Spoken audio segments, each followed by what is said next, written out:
안녕하세요. 최은현입니다. 오늘은 농지연금에서 최근에 조금 이슈가 되고 있는 내용이 하나가 있습니다. 그럼 바로 이 맹지가 농지연금 가입 조건에 해당되지 않는다 이런 이야기가 있는데 그 농지은행 사이트에서도 공식적으로 나와 있는 내용이기 때문에 맞는 이야기인데 그러면 무조건 맹지가 안 되는 거냐? 그건 아닌데 그 내용에 대해서 오늘 좀 정확히 알려드리도록 하겠습니다. 우리가 이제 농지은행 사이트를 가보면 이런 페이지가 나옵니다. 그래서 이 농지연금에서 농지연금 소개, 그리고 이 안에서 가입 요건을 보게 되면은 이 조금 달라진 부분이 있습니다. 그래서 우리가 일반적으로 가입 요건은 많이들 알고 계시죠? 그 가입 연령은 다시 한번 이 부분 한번 리뷰를 한번 해보도록 하겠습니다. 가입 연령은 본인 60세 이상일 것. 이거는 우리가 다 알고 있는 거고, 그 다음에 영농 경력 같은 경우에는 신청인의 영농 경력이 5년 이상일 것. 이것도 우리가 알고 있는 부분이죠. 이 부분이 조금 어렵기 때문에 많은 분들이 농지연금은 좋은 제도라고 생각을 하면서도 사실은 크게 관심을 나한테는 해당되지 않는다라고 생각을 하는 사람들이 많이 있는데 그렇지 않습니다. 저도 일반 직장인인데 영농 경력을 계속해서 지금 쌓아가고 있고 거의 5년에 해당되고 있습니다. 그래서 미리미리 준비해서 영농 경력을 쌓는다면은 월 300을 받을 수 있는 농지연금을 꼭 우리가 그 혜택을 받을 수가 있다라고 저는 생각을 하기 때문에 많은 분들이 관심을 꼭 가지셔야 된다고 저는 생각을 합니다. 영농 경력 5년 이상 여부는 농지대장, 그 다음에 농업경영체 등록 확인서, 그 다음에 농협조합원 가입 증명서, 국민건강, 국민연금 보험료 경감 대상 농업인 확인 서류. 그러니까 농업인임을 입증하는 거는 이런 서류로 입증을 한다는 거죠. 그래서 우리가 농지대장 기본적으로 갖춰야 되는 거고 이 중요한 농업 경영체 등록 확인서를 꼭 갖춰야 됩니다. 조합원 가입 증명서는 사실은 조합원 가입하지 않는 사람도 있기 때문에 이거는 필수 요건은 아닌 거고요. 농업 경영체 등록 확인서, 농지대장 이게 가장 중요하다고 보시면 될 것 같습니다.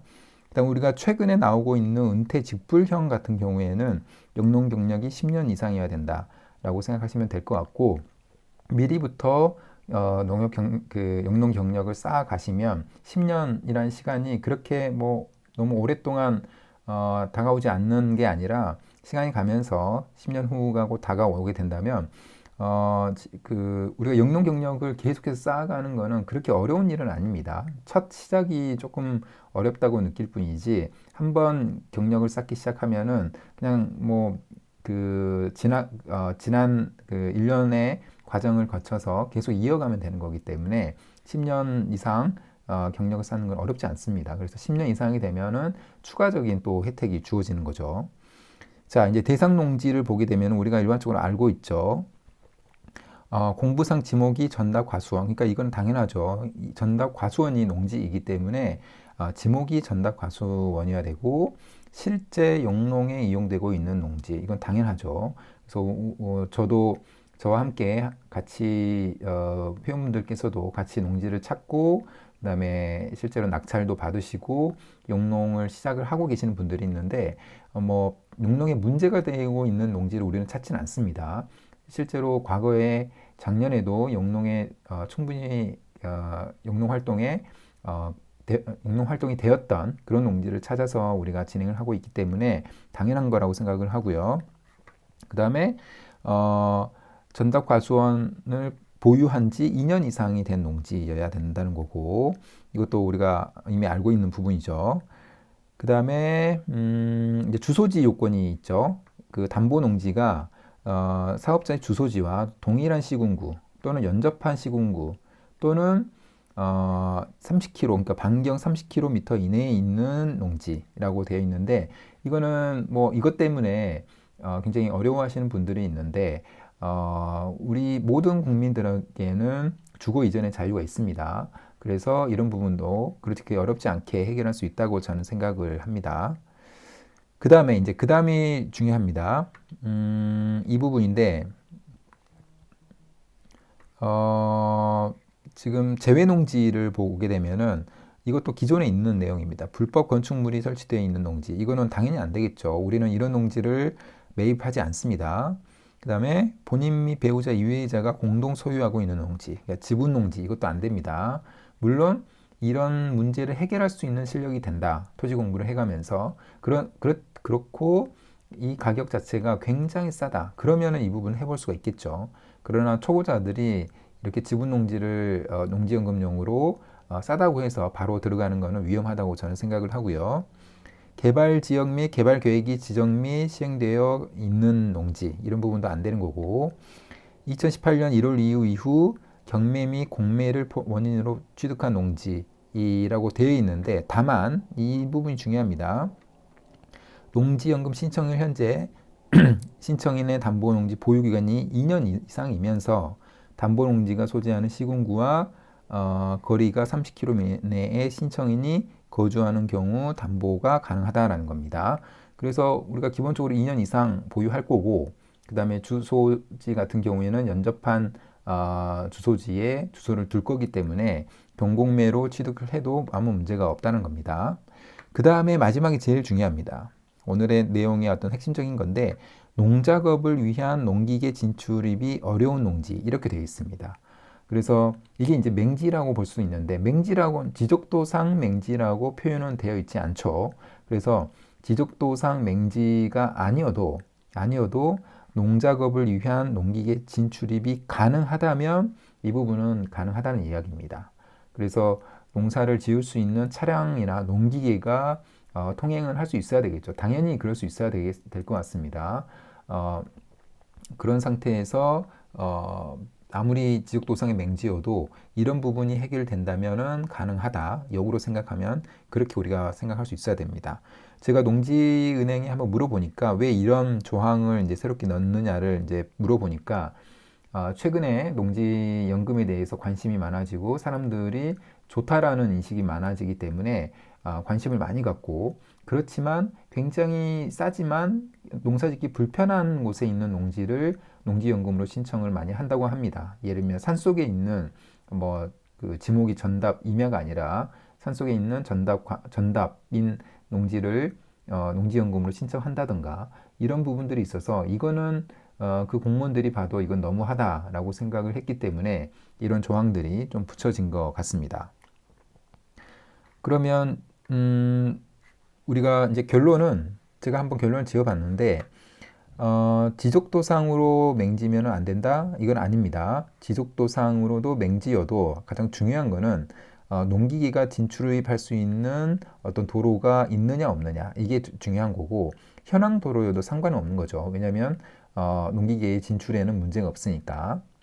그래서 지적도상 맹지여도 현황 도로가 있으면은 괜찮다는 겁니다.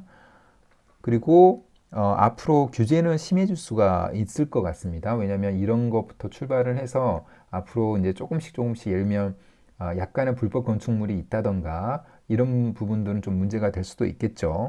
그 다음에 경작에 문제없는 농지 매입이 필요하다. 그래서 정상적으로 경작을 할 수 있는 그런 농지 매입이 필요하다는 겁니다. 그러면 이렇게 도로가 있고, 현황 도로가 있고 경작에 문제가 없는 농지를 매입하는 게 싸게 매입을 할 수 있느냐, 이거를 좀 궁금해 하실 텐데, 제가 가장 최근에 저희 회원분께 과 함께 물건을 찾고 낙찰까지 진행한 이 물건 같은 경우를 한번 봐보도록 하겠습니다. 이 당진시 신평면에 있는 물건인데 816평에 대한 물건이고요. 그 다음에 4억의 감정가에서 34%까지 떨어진 1억 3,900만 원에 나왔습니다. 그래서 우리 회원께서 1억 6천 정도를 써서 낙찰이 되셨는데, 이 공시지가가 1억 3천 정도가 되기 때문에 공시지가보다 약 3천만 원 높은 수준에서 낙찰을 받으셨습니다.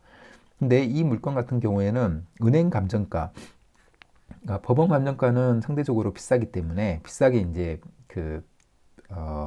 나오기 때문에 정상적으로는 은행 감정가를 확인해 봐야 되는데, 은행 감정가는 3억 7천 정도 됩니다. 그래서 우리가 1.6억의 낙찰을 받았기 때문에 매입과 동시에 2억 정도의 이득을 볼 수 있는 거고, 우리가 이제 농지연금에 신청을 하려면은 감정가의 90%만 우리가 반영을 해주기 때문에 그 기준으로 보더라도 약 한 1억 7천만 원 정도가 바로바로 이득이 되는 그런 물건입니다. 근데 이런 물건 같은 경우에는 사진을 보시면 아시겠지만 이 물건입니다. 이 물건인데 바로 옆에 도로가 있습니다. 그래서 도로가 있어서 경작하는데 아무런 문제가 없고요. 누가 보더라도 이거는 지금 경지 정리가 된 농업 지역의 농림 지역에 해당하는 물건이라고 생각되는데 그렇지는 않지만 자연 녹지 지역에 포함되어 있지만 누가 보더라도 농사를 짓는데 전혀 문제가 없는 그런 물건이라고 생각하시면 됩니다. 그래도 이렇게까지 농사를 짓는데 아무 문제가 없는 물건이 감정가의 34%까지 떨어져서 지금 바로 2년 후에 농지연금으로 던진다고 하더라도 1억 7천 정도가 이득을 얻을 수 있는 이런 농지가 지금도 많이 있습니다. 그래서 꼭 우리가 맹지가 아니더라도 그러니까 그 지적도상으로는 맹지가 아니더라도 도로가 이렇게 붙어 있고 하면은 충분히 우리가 농지연금으로 활용할 수 있다 이렇게 보시면 될 것 같습니다. 그래서 오히려 이렇게 누가 보더라도 농사를 짓는 농지라고 생각되는 이런 농지를 찾아야만 앞으로 규제가 좀 더 심해질 수 있을 때 결국 살아남는 거는 이런 아무 문제가 없는 농지 이렇게 보시면 될 것 같습니다. 그래서 오늘은 지금 농지연금에서 맹지는 안 된다. 이 내용에 대해서 알아봤고, 단순히 안 된다라고 생각하시면 안 되고, 지적도상으로 맹지라고 하더라도 현황 도로가 있는지 확인해야 되고, 농기계 진출입이 가능한지 이런 부분도 확인하셔야 됩니다. 그래서 너무나 어려운 물건, 싸지만 어려운 물건으로 시작하면 안 되고, 누가 보더라도 이 농지는 농사를 짓고 있구나, 농사를 짓는데 불편함이 없구나 하는 농지를 골라야만 된다고 생각을 합니다. 앞으로 규제는 점점 더 심해질 거기 때문에 이런 부분에 좀 주의를 하시는 게 좋을 것 같다는 생각이 듭니다. 그럼 오늘 영상은 이것으로 마무리하겠습니다. 감사합니다.